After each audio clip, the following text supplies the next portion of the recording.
இப்போல்லாம் Saturday Sunday ஆச்சுனாலே non veg தான் வீட்டில் எல்லார் வீட்லேயும்.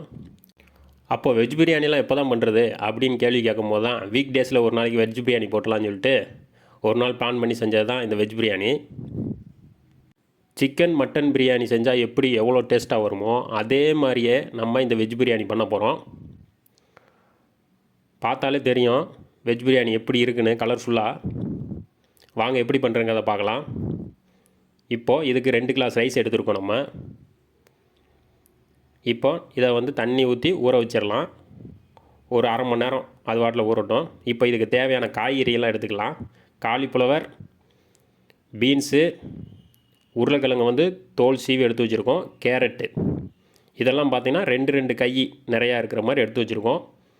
ஒரு 3 மீடியம் சைஸில் வெங்காயம், 3 பச்சை மிளகாய் காரத்துக்கு, இஞ்சி பூண்டு பேஸ்ட்டு, ஒரு 4 தக்காளி மீடியம் சைஸில் கட் பண்ணி வச்சுருக்கோம்.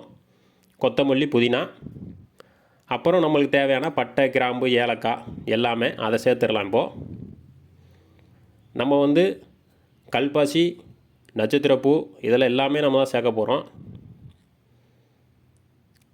ஏன்னா எல்லாமே பார்த்திங்கன்னா நல்ல பிரியாணிக்கு நல்ல வாசத்தை கொடுக்கும். அதனால தான் இது வெஜ் பிரியாணிங்கிறனால நம்ம எல்லாமே சேர்த்துருக்கோம்.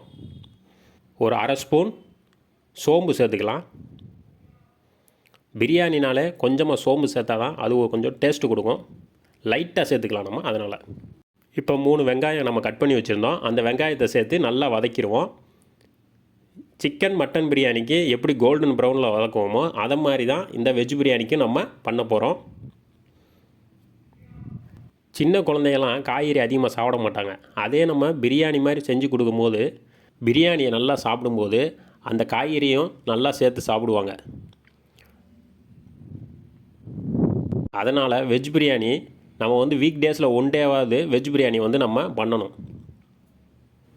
வெஜ் பிரியாணிக்கு எப்பயுமே ஒரு கை முந்திரி நம்ம இதில் சேர்த்துக்கலாம். ஏன்னா அதோட டேஸ்ட்டும் நல்லாயிருக்கும். அதுக்கு தான் வெங்காயம் சேர்த்து ஒரு 5 நிமிஷம் கழித்து தான் நம்ம இந்த முந்திரி பருப்பு சேர்க்குறோம். எதுக்குன்னா ஃபஸ்ட்டே ஆயிலில் சேர்த்துட்டா நம்மளுக்கு நல்லா ஃப்ரை ஆயிரும். பார்த்தீங்கன்னா பிளாக் கலரில் ஆயிரும். அதனால தான் நம்ம ஆனியன் போட்டு ஒரு 5 நிமிஷம் கழித்து நம்ம இதை சேர்த்துருக்கோம். இப்போது கொத்தமல்லி, புதினாவை சேர்த்து ஒரு 10 செகண்டு அப்படியே ஆயிலே நல்லா ஃப்ரை பண்ணிடலாம். எப்பயும் போல் நம்ம chilli powder, Kashmiri chilli powder தான் நம்ம சேர்க்க போகிறோம். ஏன்னா நம்ம கலர் பொடி எதுவுமே இதில் சேர்க்க போகிறதில்ல. அதனால் நம்ம ஆயிலில் டைரெக்டாக சில்லி பவுடரை சேர்க்கும் போது நம்மளுக்கு பிரியாணி நல்லா கலர் எடுத்து கொடுக்கும். அதனால் நம்ம ஒரு 3 கரண்டி சில்லி பவுடர் நம்ம சேர்க்குறோம். தேவைப்பட்டால் அதுக்கப்புறம் கூட நம்ம பார்த்துட்டு சேர்த்துக்கலாம். இப்போது தேவையான அளவு மட்டும் சேர்த்துக்கலாம். ஏன்னா அதிகமாக சேர்த்துட்டோன்னா காரம் அதிகமாகிடும், டேஸ்ட்டே மாற்றி விட்ரும் பிரியாணிக்கு. அதனால் நம்ம அளவாகவே சேர்த்துக்கிறணும். இப்போது நம்ம ஆயிலில் நல்லா சில்லி பவுடரை நல்லா மிக்ஸ் பண்ணி விட்டோம். அது ஆயிலில் நல்லா பொரிஞ்சு வருது பாருங்கள். இப்போது இஞ்சி பூண்டு பேஸ்ட்டு சேர்த்துக்கலாம். இது ஒரு 2 நிமிஷத்துக்கு நல்லா இஞ்சி பூண்டு வாசம் போகிற வரைக்கும் நல்லா வதக்கி எடுத்துக்கலாம்.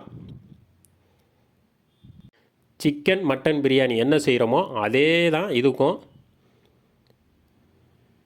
பார்த்தீங்கன்னா இப்போ நல்லா இஞ்சி பூண்டு வாசனையெல்லாம் நல்லா போயிடுச்சு. இப்போது இந்த டயத்தில் நம்ம பச்சை மிளகாய் 3 சேர்த்துக்குருவோம். நல்லா கீறி விட்டு சேர்த்துருக்கோம். இப்போது தக்காளி சேர்த்துட்டு நல்லா வதக்கிடுவோம். இதுக்கு நம்ம தயிர் சேர்க்க போகிறதில்ல. ஏன்னா தயிர் நம்ம புளிப்புக்காக தான் சேர்க்குறோம். நம்ம எக்ஸ்ட்ரா ஒரு 2 தக்காளியை சேர்த்துக்கிட்டாச்சு. அதனால் நம்மளுக்கு புளிப்பு போதும். தேவைப்பட்டால் நம்ம ஒரு லெமனை புளிஞ்சிக்கலாம். இப்போது காய்கறி சேர்த்துக்கலாம். காலிஃப்ளவர், பீன்ஸு, கேரட்டு, உருளைக்கிழங்கு எல்லாத்தையும் நம்ம சேர்த்துக்கிறோம். எல்லா காய்கறியும் வந்துடும் நம்மளுக்கு. காய்கறி சாப்பிடாதவங்க கூட அப்படியே எல்லாத்தையும் நல்லா அள்ளி சாப்பிடுவாங்க. ஏன்னா பிரியாணி அவ்வளோ டேஸ்ட்டாக வரும் இந்த மாதிரி செஞ்சிங்கன்னா. சிக்கன் மட்டன் பிரியாணிக்கு ஈக்குவலாக வருங்க. இந்த மாதிரி ட்ரை பண்ணி பாருங்கள். இப்போதைக்கு ஈக்குவலாக வருங்க. இந்த மாதிரி ட்ரை பண்ணி பாருங்கள். இப்போது நல்லா காய்கறியை நல்லா கலந்து விட்ருவோம். ஏன்னா அதில் ஒரு பச்சை வாசனை போகிற அளவுக்கு ஒரு 2லேருந்து ஒரு 3 நிமிஷம் நல்லா வதக்கிக்கிடுவோம்.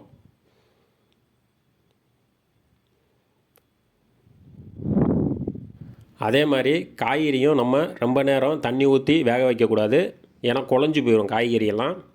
அதனால் ஒரு 2 நிமிஷம் நல்லா கொதி வந்த உடனே நம்ம ரைஸை சேர்த்துக்கிறணும். இப்போ நல்லா காய்கறியெல்லாம் நல்லா வந்து வதங்கி வந்திருக்கும். இப்போ உப்பு சேர்த்துக்கலாம், கொஞ்சமாகவே சேர்த்துக்கலாம், ஏன்னா தேவைப்பட்டால் கூட நம்ம அடுத்து செக் பண்ணிட்டு சேர்த்துக்கலாம். ரொம்ப சேர்த்துட்டோம்னா அதுவும் உப்பு கரிச்சிடும். அதனால் எல்லாமே கொஞ்சம் கம்மியாகவே சேர்த்துக்கலாம்.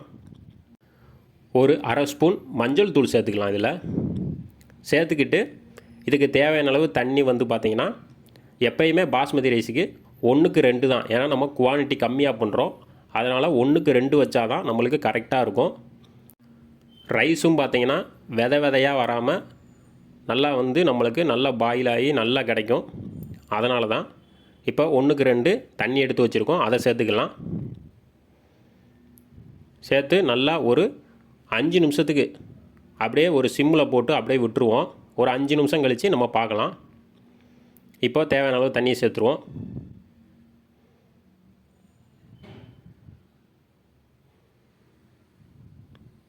தண்ணி சேர்த்தாச்சு.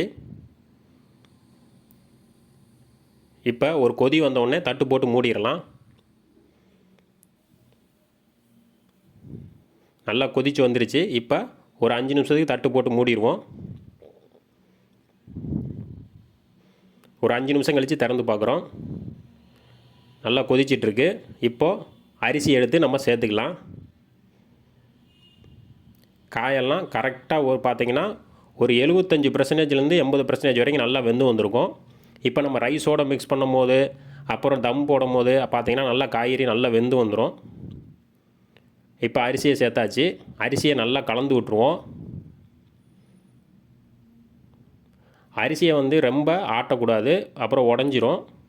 லைட்டாக கரண்டியை வச்சு மெதுவாக கிண்டி விடணும் பொறுமையாக. அதான் நம்மளுக்கு வந்து ரைஸ் வந்து நல்லா நீளமாக கிடைக்கும். நல்லா பார்த்தீங்கன்னா நல்லா பார்த்தாலே தெரியும் ரைஸ் எல்லாம் கொஞ்சம் கொஞ்சம் பாயில் ஆகி நல்லா பெருசாக வருது. இந்த டயத்தில் நம்ம வந்து உப்பு, காரம், புளிப்பு இந்த 3 கரெக்டாக இருக்கான்னு பார்த்துக்கலாம். தேவைப்பட்டால் வேணுங்கன்னா நம்ம சேர்த்துக்கலாம். இந்த டயத்தில் நெய் ஒரு 2 ஸ்பூன் நம்ம இந்த டயத்தில் நம்ம சேர்த்துக்கலாம். நெய் ஃப்ளேவர் பிடிக்காதவங்க சேர்க்காம கூட இருக்கலாம், அதனால் ஒன்றும் இல்லை. சேர்த்தா இன்னும் கொஞ்சம் டேஸ்ட்டு கொடுக்கும், அதனால தான். நல்லா மிக்ஸ் பண்ணி விட்ருவோம். இப்போ தம் போட்டுடலாம். கரெக்டாக பார்த்தீங்கன்னா ஒரு 10 நிமிஷம் அப்படியே சிம்மிலே வச்சு அப்படியே விட்ருவோம். ஒரு 10 நிமிஷம் கழித்து நம்ம ஓப்பன் பண்ணி பார்க்கலாம்.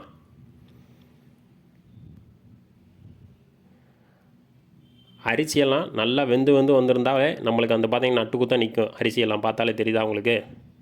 இப்போ அரிசி நல்லா வெந்து வந்திருக்குன்னு அர்த்தம். அப்படின்னா இப்போ தண்ணி இருக்கான்னு செக் பண்ணிக்கணும் ஃபஸ்ட்டு.